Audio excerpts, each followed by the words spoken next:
arranca su Triple Play semanal con Humberto Acosta por Unión Radio.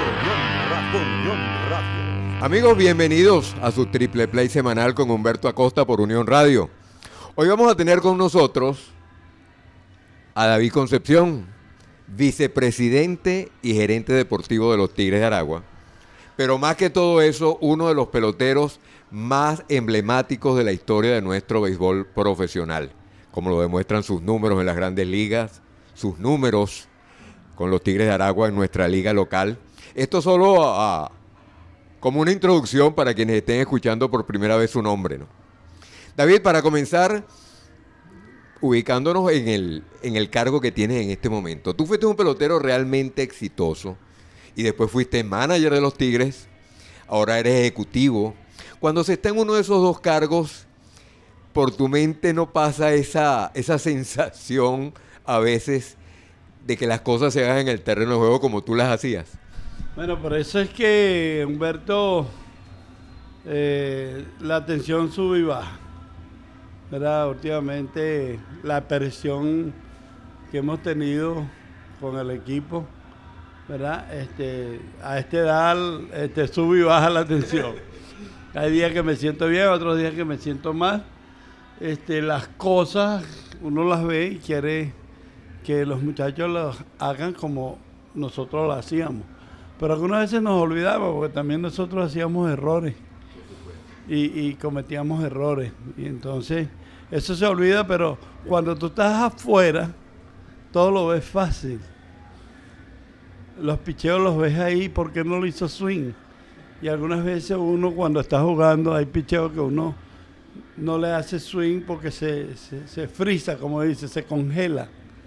Y eso lo pone a uno a cambiar un poquito el modo de ser cuando está fuera del béisbol. Tú hablas de tus primeros años. Yo recuerdo mucho, David, tú y yo somos contemporáneos. Yo tengo 65 años de edad, tú tienes ya 67. A mí me llamó mucho la atención que cuando tú firmaste a finales de la década de los años 60, 67, 68, con los Tigres de Aragua y con la organización de los Rojos de Cincinnati. Ciertamente eran otros tiempos, pero a mí no dejó de llamarme la atención que tú con apenas casi 20 años de edad jugaras todos los días desde la primera fecha de la temporada regular, por lo menos aquí en el béisbol profesional venezolano. ¿Cómo llegas tú, ese oficio que te permitió a ti a jugar desde el primer día tan joven? ¿Cómo lo adquiriste? Ese oficio, te voy a decir, no lo tienen los muchachos de hoy en día. Porque un muchachito de 14 años tiene condiciones, te lo sacan del béisbol. Te lo ponen en una academia. Ese oficio lo adquirí yo porque yo jugué campeonatos infantil, campeonato juvenil y campeonato AA, donde yo jugaba con hombres. Y yo era un muchacho de 19 años. Y yo jugaba en contra de jugadores que ya tenían 29, 30 y hasta 40 años jugando AA. Y eso lo adquieres tú. Ese trabajo de poder jugar con los hombres todos los días, lo adquieres jugando. Y esos hombres te enseñan a jugar el béisbol. Sería por eso también, David, que aparte de tu juego, uno también percibía, al menos desde las tribunas, era lo que uno percibía, que tú tenías mucha ascendencia sobre el equipo.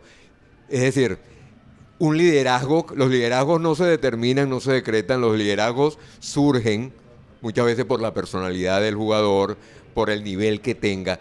Y a pesar de esa juventud, uno se daba cuenta que tú tenías esa ascendencia. De hecho, los Tigres de Aragua, casi en el tercer año en la liga, estuvieron a punto de ganar el título. Y después ganan el primero en la 7-1, 7-2, y tú todavía eras un hombre muy joven. Sí, ya tenía 23 años. Uno no lo nota, pero quizás los que están afuera sí. Pero sí se ve lo que los compañeros tuyos te admiran y hablan de ti. Y entonces eso a lo mejor te pone y te obliga a hacerlo mejor. Y de ahí es donde viene el liderazgo. Porque los demás peloteros, siendo de mejor categoría que tú, jugando en una mejor categoría, vengan y por ejemplo, Vitico y César venían y me saludaban y me decían, caballo, buen juego, usted le está haciendo todo por el todo. Y entonces eso te levanta el ego. Y ellos eran los peloteros de más jerarquía en Venezuela. Y venir a darme como respetarme. Buen juego, lo hiciste bien. Contigo vamos a tener que hacer algo, vamos a tener que tumbarte. ¿Me entiendes? Eso te ayuda a jugar mejor el juego. Amigos, estamos conversando con David Concepción, uno de los peloteros más notables de nuestro béisbol profesional en su triple play de esta semana.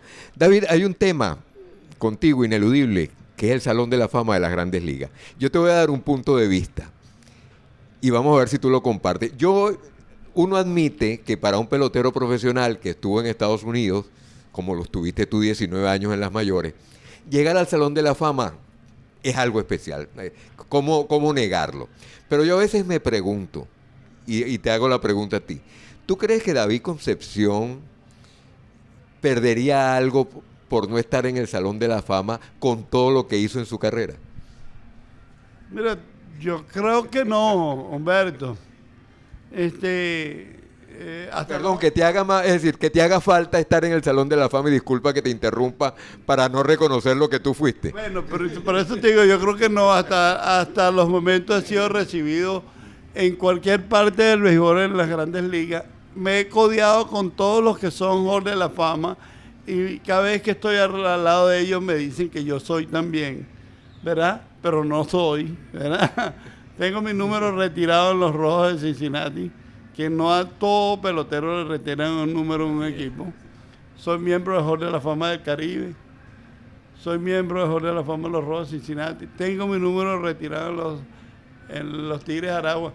Lo único que me falta es el Hall of Fame. Pero si no llego, ¿verdad? Yo le voy a dejar una carta a Humberto Acosta, ¿verdad? Escrita, para que la publique después que yo esté en Postmonte.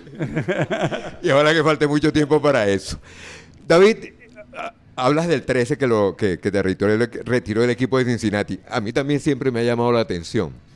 ¿Cómo tú, en una sociedad tan puritana como la estadounidense, tú te atreviste a ponerte el número 13 con los Rojos de Cincinnati? Mira, me atrevo no por mí, sino porque Sparky Anderson me quería tanto que cuando Tony Pérez me dice, mira, flaco, hiciste el equipo de Grandes Ligas, que tú tienes derecho a escoger el número. 17 estaba agarrado por un pelotero ya que tenía tiempo. El 11 lo tenía Al McRae, que había sido novato del año de la temporada anterior. Y bueno, estos son los dos números de nuestro señor Estado venezolano.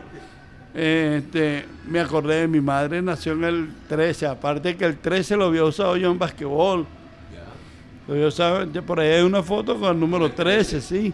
Entonces le digo a Sparky, ¿usted cree que puedo usar el número 13? Y Sparky Anderson me dijo, yo lo único que quiero es que tú agarres los roles, a mí no me interesa qué número tengas en la espalda. Bueno, le dije, deme el 13, ¿hay algún problema? No, entonces menos mal que no había Twitter, ni nada de eso, pero la gente empezó a murmurar que el número 13 estaba funcionando. Ganamos ese año. Ganamos la Liga Nacional. Y el número 13 estaba ahí, así que no era para vos. David, yo tuve la suerte como periodista y como aficionado, porque yo era muy aficionado, de verdad, a los Rojos de Cincinnati de los 70, porque definitivamente ha sido uno de los grandes equipos de todos los tiempos en las mayores. Y tuve el privilegio, me mandó el Nacional, a cubrir el evento desde el retiro de tu número. Y tú no vas a creer la emoción que yo sentí tan grande, el estar en aquella reunión que hubo donde tú estaba Sparky Anderson, estaba Johnny Bench, estaba Joe Morgan, estaba Tani Pérez, estaba Lee May, estaba George Foster. Y yo me estaba preguntando, esa camaradería que uno percibió allí en ese momento, que uno pudiera pensar que se trataba del instante, realmente en aquellos años 70, en el clubhouse del equipo, en el terreno, era así. En el clubhouse y en el terreno sí. Cuando salíamos del juego, cada quien agarraba por su lado. El que era soltero se iba para donde tenía que ir, y el que iba casado iba a ir a su casa. Pero sí hacíamos reuniones de los amigos latinos, pues. La mayoría de los amigos latinos nos reuníamos los domingos y íbamos a comer todos juntos. Y el equipo de vez en cuando hacía una fiestecita para todos los peloteros. Eso era lo bueno que tenía esa presidencia de los Rojos de Cincinnati. ¿Y quién era tu gran amigo, si es que tuviste un gran amigo en ese equipo? Amigo de verdad, en el mejor sentido de la palabra. Yo creo que hay dos personas que considero que fueron muy amigos míos, o son amigos míos, César Jerónimo y Tony Pérez. En ellos podía confiar yo todo lo que yo podía decirle. Ese equipo de los Rojos de Cincinnati, como muy pocos equipos, ha dominado un periodo tan prolongado. Campeones de la Liga Nacional en 1970, en 1972, en 1975, en el 76, en el 79, también campeones de la división en el año 73. Cuando uno ve ese line-up, cualquiera que sepa de béisbol conviene que definitivamente era un gran equipo. Pero ese factor que uno a veces observa en un conjunto que puede calificarse de superioridad por encima de los demás, ¿ustedes se sentían honestamente superiores al resto de los equipos? Por ejemplo, a los Piratas de Pittsburgh, que tenían a Roberto Clemente. Te voy a decir una cosa. Cuando los Rojos de Cincinnati llegaban al estadio, nosotros nos hacíamos respetar. Éramos serios, éramos juguetón, éramos echadores de broma, pero en el terreno éramos algo diferente. Hacíamos amistades con los peloteros, nos tratábamos bien en el bar in Key, ¿verdad? Y echábamos bromas, pero cuando pisábamos las dos líneas, los Rojos de Cincinnati eran los Rojos de Cincinnati. Y por eso ese equipo se hace respetar. Y nos respetaban y sabían que tenían que meternos un piche bueno para poder parar la batería de ese equipo de los Rojos. Cuando un compañero no lo hacía, le dábamos un espaldarazo. No te preocupes, yo lo hago por ti. Si tú no lo agarras tú. Y así, por eso es que ese equipo era tan bueno. Sparky Anderson no pocas veces dijo yo, a veces Sparky Anderson era el manager de los Rojos de Cincinnati, queridos amigos que nos están escuchando, conversando con David Concepción en este triple play de hoy. Era el manager de los Rojos de Cincinnati. No pocas veces escuchamos a Sparky decir que el eje el eje defensivo del equipo era David Concepción y partía de dos realidades. La primera, de la importancia que tiene el shortstop en el andamiaje defensivo de un equipo de béisbol. Y la segunda, que eras tú precisamente el shortstop, no era un shortstop más. ¿Eso era un cumplido de Sparky o tú crees que en el fondo de verdad era así? ¿Tú tenías esa responsabilidad y ese peso en un equipo tan importante como aquel? Primero, era hijo de Sparky. Sparky conmigo era clase aparte, era una persona de que yo al entrar al estadio yo tenía que ir a su oficina, a sentarme con él 2-3 minutos, a hablar de lo que pasó o de lo que va a pasar y cómo estaba la familia. Segundo, cuando yo estaba en el terreno, él me daba la potestad de yo poder ir a hablar con el pitcher. Siendo Morgan la segunda base, yo iba a hablar con los pitchers. Y él siempre pensó eso, que él sin mí en el shortstop se le iba a hacer un poquito más difícil ganar las divisiones. Estoy volviendo ahora a Venezuela. Perdón, porque me lo dijo. Es decir, te lo hizo saber. Pero me lo hizo saber en secreto, no en público. Para no herir susceptibilidades probablemente. No para no a los compañeros. Claro. ¿Me entiendes? David, volviendo a los Tigres, tú tuviste más de 20 años con los Tigres de Aragua. Algo en tu corazón tiene que 23 años exactamente con un equipo como el de los Tigres de Aragua, con tanto tiempo, con altas y bajas, como todos los equipos de béisbol profesional. Yo esta semana recordé en Meridiano la serie final 7-1-7-2, que ustedes llegaron a estar perdiendo con La Guaira 3-1. con un equipo de La Guaira que no era un equipo cualquiera, era como decir los Rojos de Cincinnati de los 70. Tomando en cuenta que el Aragua estuvo en la final de esta temporada 2015-2016, ¿cómo se levantaron ustedes de ese déficit 1-3 para buscar un lugar? Tú debes haber tenido miles de momentos importantes con los Tigres de Aragua, pero yo escogí ese a capricho. Si tú buscas los numeritos, y la memoria no la tengo tan buena para recordarme todas esas cosas, el juego número 5 estamos perdiendo en La Guaira 4 o 5 carreras por una, y está pichando a Luis Tian, y vengo a batear yo con las bases llenas y metí una bola en la raya de right field y el juego se puso 5-4. Ahí volteamos todo el juego. Vino una jugada de sacrificio, un encontronazo con Frank García en el home play y se formó como una pequeña pelea, pero nunca pasó de ahí, ¿verdad? 2 gigantotes ahí en el home play, ¿verdad? Y ahí cambió toda la parte del juego. Levantamos ese juego, lo ganamos, vinimos aquí a Maracay, le ganamos aquí en Maracay. Y no, nosotros ganamos en Caracas. Ganamos aquí y fuimos y ganamos en Caracas. Así pasó, o está pasando, con el equipo de los Tigres en el año 2016. Un juego que el equipo estaba abajo 4 carreras por una, con un out en la pizarra, y lo empatamos y después lo ganamos. Cuando eso sucede, se le crecen los ánimos al equipo, y yo creo que este equipo no lo va a parar nadie en los Tigres de Aragua. David, tú eres un hombre que además de... Has llevado una vida, cuando digo una vida paralela, lo digo en el mejor sentido de la palabra, por favor, no nos malentiendan. Tú te has dedicado, junto con el béisbol, estar cerca del béisbol, ¿cómo decirlo?, al campo en el mejor sentido de la palabra, a la naturaleza. ¿Cómo ha sido esa vida tuya paralela al béisbol? Bueno, acabo de llegar. ¿De llegar de dónde? De la finca. Ayer me fui a la finca, me llevé un pelotero novato aquí, un pitcher que tenemos aquí en el equipo de los Tigres. Nos fuimos en la mañana temprano, él tuvo que regresar porque fue acompañado. Yo me quedé en la finca durmiendo. Pero es un muchacho joven que tiene futuro, le gustan los caballos, fuimos a ver unos caballos y él vio lo que yo tengo, pues a lo mejor pensará, bueno, David tiene esto, eso se lo da al béisbol, y eso es lo que yo quiero, que estos muchachos, ¿verdad?, que tienen un futuro y que van a ganar mucho dinero, que no pierdan la cabeza.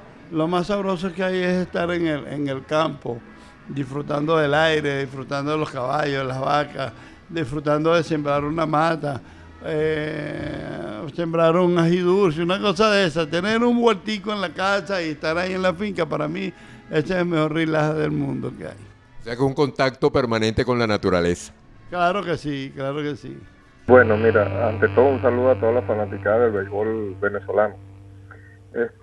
David Concepción, el Rey David, significó mucho para mí en mi comienzo de pelotero, y todavía, porque todavía estamos en contacto. Fue mi profesor, fue mi tutor, fue mi guía, es mi héroe, y en verdad gracias a él pude avanzar en el béisbol.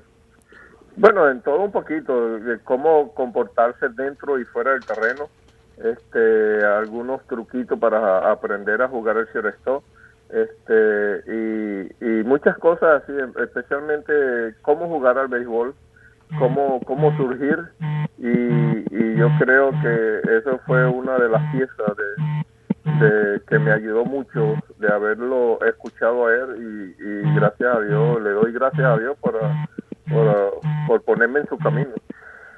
Bueno, la anécdota siempre nos la pasábamos juntos. Después, cuando la anécdota principal fue como en el año 84, cuando él me dijo que la única forma que yo jugara shortstop para los Tigres de Aragua era que si me metían me colocaban en el roster de los 40 con los mellizos de Minnesota.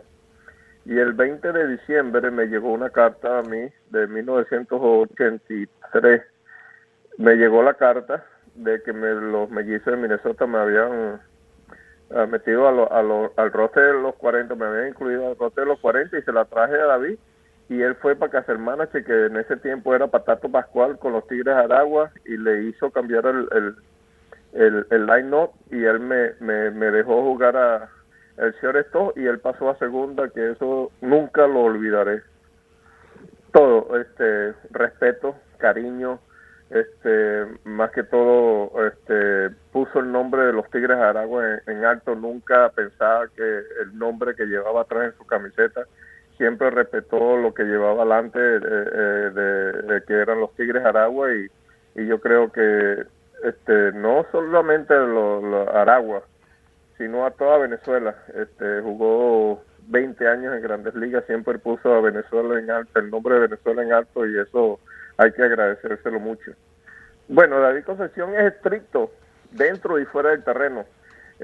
Un gran amigo, un gran padre, un gran esposo.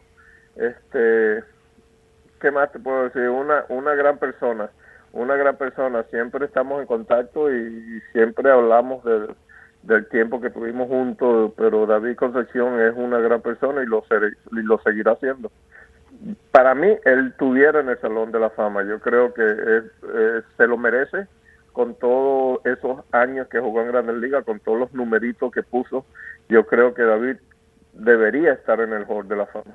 Bueno, que principalmente le quisiera decir a David que lo quiero como hermano mayor, como padre, como amigo, como compañero de equipo, y para la gente que nunca lo vio y lo siguió, yo creo que es el héroe número uno en mi época de jugador de béisbol, y yo creo que para mucha gente también era el héroe, especialmente cuando puso por muchos años el nombre de Venezuela en alto. Bueno, amigos, se fue Álvaro Espinosa, como él mismo lo dice, un alumno de David Concepción. David, yo tengo una imagen grabada, te vas a reír. En el estadio universitario jugaban ustedes contra el Caracas. Y hubo una jugada que yo no me acuerdo qué jugada fue, y Álvaro hizo algo. Yo no sé si cortó una pelota, no recuerdo exacta, pero sí recuerdo que tú agarraste el guante y te lo llevaste al pecho como diciéndole, yo era el que tenía que hacer la jugada. Me imagino yo en ese momento que tenía que ver con algo que se hizo, que no sé, que avanzara un corredor que no tenía por qué avanzar. Tú tuviste, más allá de esa anécdota, tú tuviste ese tino de enseñar a la gente, a los más jóvenes. En el terreno le decía lo que tenían que hacer. Y algunas veces le decía, obsérveme a mí, porque a mí me gustaba hacerlo bien para que los muchachos que estuvieran detrás de mí vieran cómo se juega el béisbol. Tú tenías una particularidad. A mí Miguel Cabrera me recuerda mucho a ti, más allá de las características distintas de cada uno. Tú eras un pelotero, David, que tenías como una autoestima muy grande. Tú tenías una seguridad muy grande en ti mismo. Sí, por eso te lo estoy diciendo. Yo le decía a los muchachos, venme a jugar, y cuando tú juegues así, tú vas a ser bueno. ¿Por qué? Porque yo tenía esa autoestima de que yo quería ser, ahí cuando estaba en el terreno, yo era el mejor. Más nadie era mejor que yo. Y cuando salía del terreno, a mí no me iba a ganar. Sí, perdí bastante, pero el que iba a ganar era yo. Eso era mi tipo de juego. Y por eso algunas veces caía mal, algunas veces era un poquito como muy violento. Algunas veces me disgustaba que nos cayeran a palo, y traía, y yo ya entraba al logado y decía mil cosas. Algunas veces ustedes no lo sabían, pero se lo decía a los americanos y se lo decía a los criollos. Así como perdíamos, como ganábamos, si perdíamos, bueno, yo era el que hablaba y decía, bueno, mañana es otro día, si estábamos en un playoff o algo así. Mañana lo agarramos, mañana nos toca a nosotros. David, hay un tema en tu vida también muy, muy particular, Pete Rose. Uno no sabe si eso es una leyenda, si no es una leyenda, si hay desierto, si es muy poco lo hay desierto. Realmente, David, que tú no cumplieras los 20 años con los Rojos de Cincinnati, que fue justamente la temporada en que Pete era el manager del equipo, tuvo que ver con Pete Rose de una manera así tan directa? Bueno, sí y no, porque mi última temporada con los Rojos de Cincinnati, Pete Rose era el manager. Cuando él está suspendido, hay un manager interino y tuvimos un problema, el manager interino y yo, ¿verdad? Estábamos jugando en Pittsburgh, estaba haciendo un frío pero fatal y estábamos en el 8º inning y me sacaron a tocar la bola. Después de haber sido tercer bate de ese equipo y había tantos pitches en el dugout, me sacan de emergente a tocar la bola y no la pude tocar. Entonces el manager parece que dijo algo y tuvimos alguna discusión y yo fui a la oficina y le dije que no quería seguir más y esto y aquello. Bueno, yo creo que ahí fue que se terminó mi carrera con los Rojos de Cincinnati. Me vine para Venezuela y me mandaron una carta, muchas gracias por haber participado en el equipo de los Rojos de Cincinnati, gracias por todo lo que me ha dado, pero no necesitamos más de su servicio. Así como lo estoy diciendo, sin mucha... Sin mucho protocolo. Bueno, yo entonces decidí, yo soy agente libre.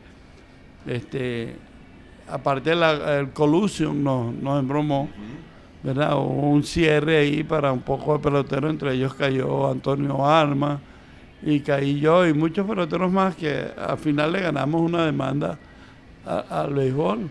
Y fue bien pagada, porque hubo muchos peloteros que terminaron su contrato y no fueron firmados con ningún equipo. Entonces yo me fui a California y en California estuve entrenando y me di cuenta que cuando llegara al final del entrenamiento me iban a votar. Igual te iban a votar. Entonces, antes que me votaran, ¿verdad? Faltando como 3 días de que llegara el entrenamiento, que terminara, yo le dije a Preston Gómez que yo me iba a mi casa, que no iba a seguir más. ¿Te dolía mucho, David? Es decir, uno del lado afuera se pregunta, caramba, que no debe ser muy sencillo renunciar a algo donde se ha sido una figura tan destacada. Y es que tiene que ver con lo físico, lamentablemente, ¿no? Sí, físicamente no me sentía bien en realidad. Mis movimientos habían mermado. Había sido operado del hombro en el año 89, el último año mío, no estaba físicamente recuperado del hombro. Y lo que pasó en el entrenamiento que jugué muy poco. Y me ponían a jugar cuando el juego estaba 10-0. Y me ponían a jugar defensiva en el último inning. O sea, nunca me dieron así una oportunidad. Toma, abre el juego hoy porque le vamos a dar libre el día al titular, lo vamos a dejar libre. ¿Quién era el manager, te acuerdas? El manager era Doug Ryder. Amigos, estamos conversando con David Concepción, que jugó 23 años con los Tigres de Aragua, jugó 19 años con los Rojos de Cincinnati. Él y Pete Rose son los peloteros con más campañas en la historia de Cincinnati. David, como te dije hace un momento, tus años estelares coincidieron con mis años de aficionado al béisbol. Y recuerdo tantas cosas, y una de ellas, una revista Sport Gráfico, con un trabajo que te hizo Juan Bené, a mediados de 1973, aquel año en que tú fuiste seleccionado para abrir el Juego de Estrellas por la Liga Nacional y te fracturaste una pierna en un deslizamiento en tercera base el domingo anterior al Juego de la Estrella. Y el día anterior el último día de juego al Juego de la Estrella, exactamente. Y lo que recuerdo entonces de aquel reportaje era verte en tu cama, en el hospital, no sé, en el apartamento, y tu esposa a tu lado, pero cualquiera dirá, bueno, es su esposa, obviamente. Pero había un gesto en ella. Era mi primer Juego de Estrellas. Era tu primer Juego de Estrellas. Pero había en ella un gesto de solidaridad. Bueno, y eso me da pie para preguntarte, tal vez una pregunta obvia. Dilia, ¿qué papel ha jugado Dilia en tu vida? Bueno, mira, Dilia Mi día me ha parado de descarrilarme. Claro, tú sabes que uno lo... Como pelotero y como hombre también. Claro, como hombre, como pelotero y todavía está conmigo y viene para el juego. Seguirá contigo. Claro, seguirá conmigo, pero esa es una de las partes importantes de la mujer, que no deje que el hombre se salga de lo que él tiene que hacer y comprenderlo en el momento de problemas, en los momentos buenos y en los momentos malos. Y cuando el hombre a lo mejor está equivocado y tiene algo en la casa, algunas veces lo ayuda a uno, algunas veces le dice que no tiene la razón, o algunas veces se hace la que no entiende lo que está pasando para no llegar en conflicto. Correcto. Y entonces ella es así. Muy bien. David, ¿y tus hijos? ¿Qué han sido tus hijos? Ahorita acabamos de montar una academia de Alejandro el Mayor, que jugó profesional, jugaba con los Rojos de Cincinnati. Danesca, como tú sabes, casada con Raúl. También, es más pelotera que los dos varones. Le gusta más el béisbol que todos los dos. Ella es la sugerente del equipo felino, el equipo paralelo que se juega en la liga de invierno. Y David Eduardo, el del medio, que nunca jugó béisbol porque tenía mala vista, jugó fútbol, está en los Estados Unidos, tiene muchos años por allá. Tú sabes que fue el año 1995, lo recuerdo muy bien porque fue el año de la huelga de peloteros. Y yo fui a cubrir los campos de entrenamiento enviados por el Nacional. Y recuerdo que entrevistamos a Alejandro, que estaba en el campo de los Rojos de Cincinnati. Que él firmara para jugar béisbol fue una decisión de él. ¿Tú tomaste parte en eso? Humberto, él era excelente bateador. ¿Verdad? No corría nada, él quería jugar profesional. Nadie lo quería filmar porque no corría, tenía buenas manos, no tan buenas, pero como para jugar segunda base, pero sí era un excelente bateador. Yo creo que a Alejandro lo único que a Alejandro le pasó es que él no tuvo dificultad en su casa para conseguir muchas cosas, ¿verdad? Y todo lo que el hijo pedía, el papá se lo daba. Y yo creo que eso fue algo que a él se le fue, porque él tenía condiciones como para mantenerse en el béisbol. Pero como el padre a lo mejor tenía la sombra del papá también, ¿no? Sí. Yo no entiendo qué fue lo que pasó con él. Él jugó nada más que 4 años en las sucursales de los Rojos de Cincinnati. David, hace poco hubo una encuesta entre los aficionados y tú saliste como el pelotero más popular, que puede traducirse como el más querido en la historia de los Tigres de Aragua, que es un equipo que está cumpliendo 50 años. Realmente es medio siglo, es mucho, pero mucho tiempo. El otro gran pelotero que siguió en la lista es Miguel Cabrera. ¿Cuál es cómo decirlo? ¿Cuál es tu percepción como pelotero, exclusivamente como pelotero, de Miguel Cabrera, que ha logrado tener un puesto tan significativo en las grandes ligas siendo venezolano, que es lo que realmente nos enorgullece a todos? Yo creo que Miguel, lo espectacular que tiene Miguel es su poder de ser buen bateador. Yo creo que bateador como Miguel Cabrera es difícil de verlo en las grandes ligas. Yo creo que, bueno, él está en las grandes ligas y hoy en día él es el mejor bateador que hay. No es aquel bateador que tiene poder y que saca la bola las veces que... Pero es el mejor bateador que yo he visto. Tú lo engañas ahorita con una curva y se la vuelves a lanzar, o te da un doble, te saca la bola. No le puedes repetir a Miguel Cabrera 2 picheos en el mismo sitio. Y eso lo hace tan bueno. Aparte de que él se puso muy corpulento, pero él se movía muy bien, pero él tiene muy buenas manos. Cualquiera de las posiciones que lo pongan en el infield va a hacer el trabajo. A mí me gusta mucho en tercera, como juega, pero lo han puesto en primera base. Aparte de ahí tiene buenas manos también, pero como bateador va a romper todos los récords de Baby Ruth, de Tamusia, de Willie May. Si sigue el ritmo que lleva, y Dios quiera que no se lesione, Claro. ¿verdad? O que la lesión que tiene o las lesiones que han tenido no le molesten en el futuro. Pero como todo, cuando tú juegas el béisbol todos los días, tú tienes que jugar con dolor. Y va a llegar el momento en que el dolor no lo vas a poder vencer, bueno. Pero ojalá que su carrera continúe hasta los 20 y pico de años. Vamos a terminar con 2 preguntas. La primera, David, si tú fueses scout, ¿cómo analizarías tú a David Concepción? Mira, a mí me agarraron de sorteo. Yo creo que la vez que me llevaron a mí me vieron tan flaco, pero yo escogería un pelotero flaco. Pero flaco, largo, con buenos brazos, que tenga buenas piernas, me gustaría firmarlo. Que tenga cuerpo de atleta, ¿verdad? Lo firmaría. Si tiene buenas manos, mejor. Si no batea, se enseña. Ajá, ahí quería yo llegar. En aquella reunión, cuando te retiraron el 13, recuerdo muy bien que todo el mundo, cuando digo todo el mundo, es desde Parque Anderson a Johnny Benn, a Joe Morgan, a Tatani Pérez, se metían contigo diciéndote que tú no bateabas. ¿Tú no bateabas? Sí, bateaba. Lo que pasa es que me decían que no bateaba para que bateara más.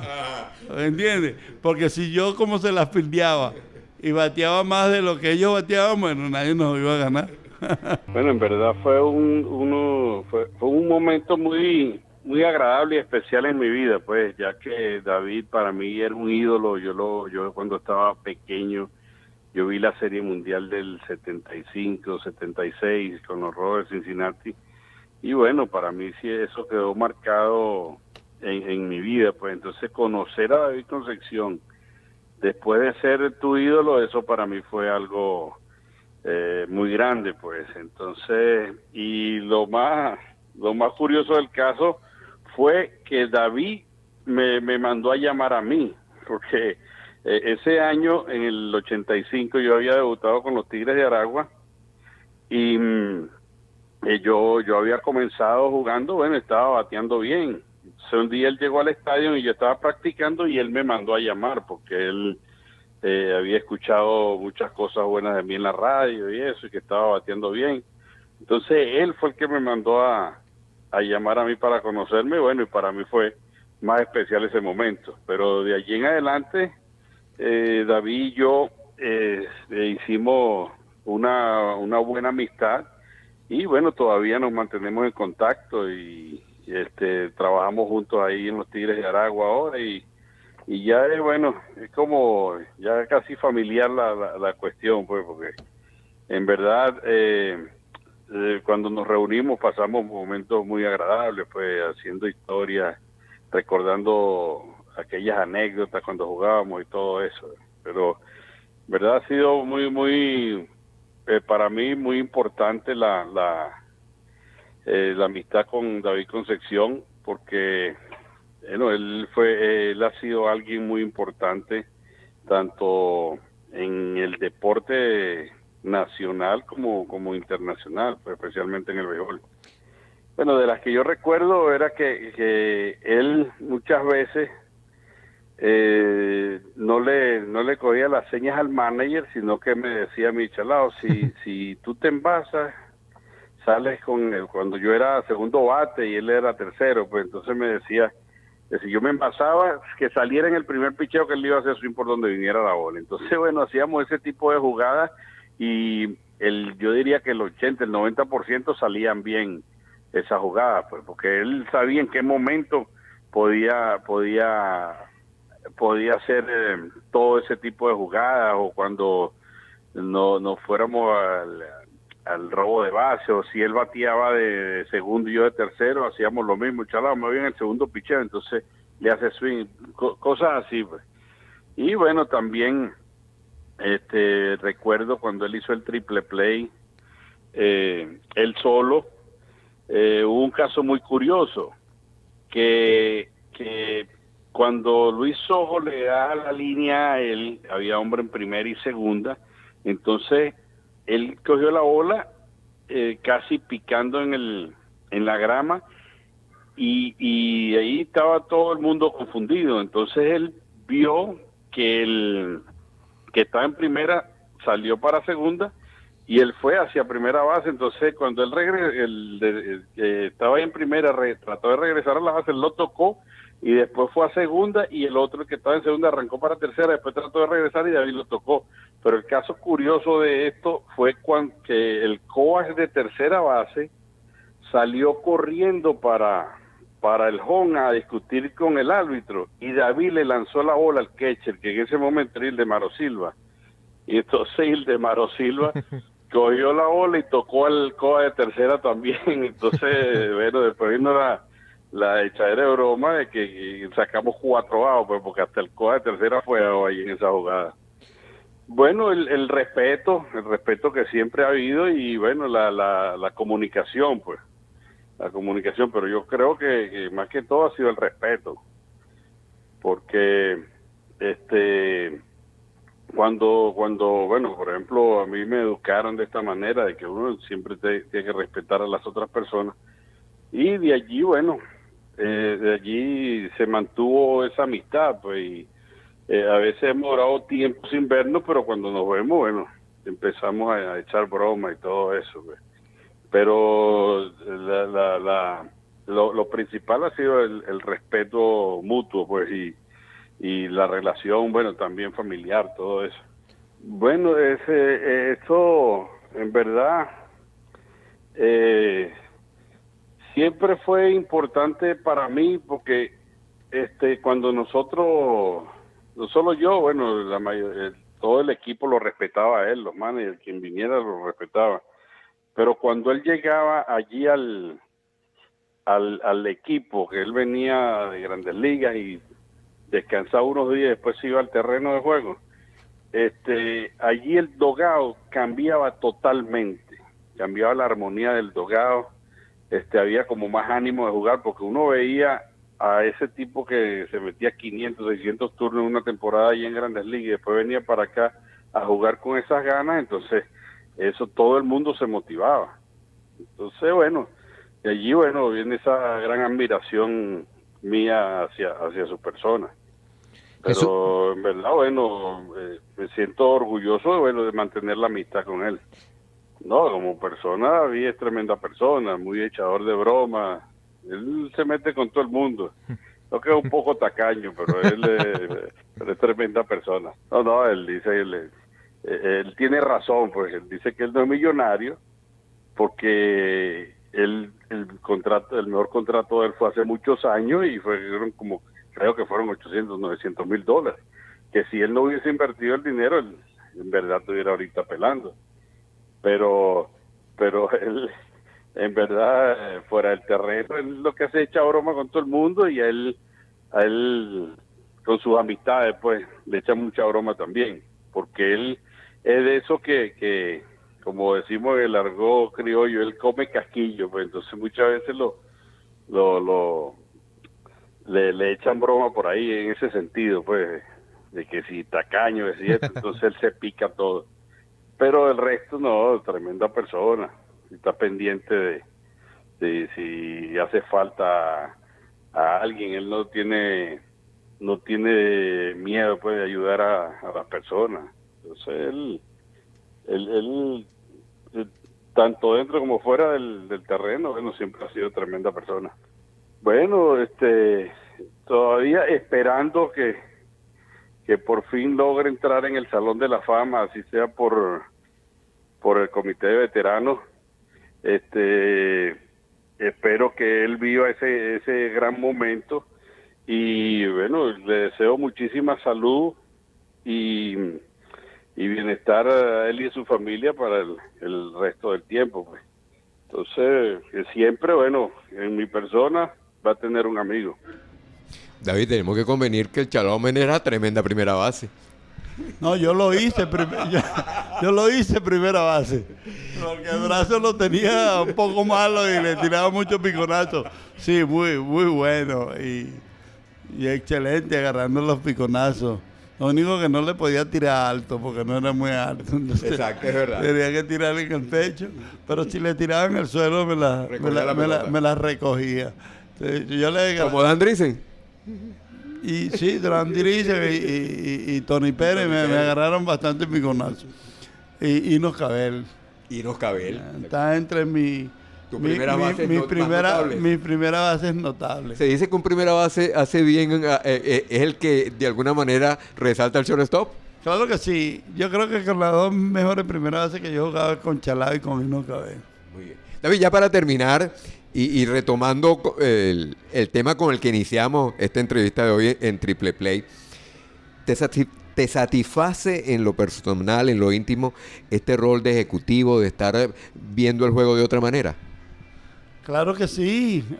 Estaba retirado del béisbol completamente. Tenía mucho tiempo fuera. Sí, tenía casi 20 años que no estaba involucrado. Algunos juegos los veía en televisión, pero tenía muchos años sin venir al estadio. ¿Y en qué consiste, si se puede decir, el trabajo exactamente?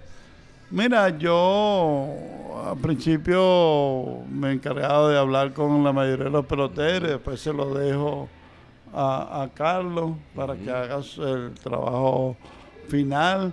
Si necesitamos hablar con alguien o cuando empieza la práctica, Carlos da el meeting, yo doy el meeting. Cuando estamos practicando y veo que un corredor no está haciendo lo que debe hacer, entonces vamos y hablamos y corregimos. Vamos a los Estados Unidos. Yo fui a los Estados Unidos, vimos unos peloteros. Ahí contratamos a Viven, fuimos especialmente a verlo, fuimos Jorge Olivarí y yo. Y hicimos el trabajo, lo contratamos y es el único americano que aquí este año se ha mantenido toda la temporada. Bueno, David, queremos de verdad agradecerte inmensamente que nos hayas dedicado casi una hora para Unión Radio, para nuestro Triple Play. Muchas gracias, Humberto. Gracias al programa Triple Play. Agradecido por pasar este momento y dándole anécdotas y hablando del pasado. Muy bien, amigos. Fue David Concepción, uno de los peloteros más notables, más excelsos de nuestro béisbol profesional, que estuvo con nosotros en su Triple Play semanal. Hasta una próxima oportunidad.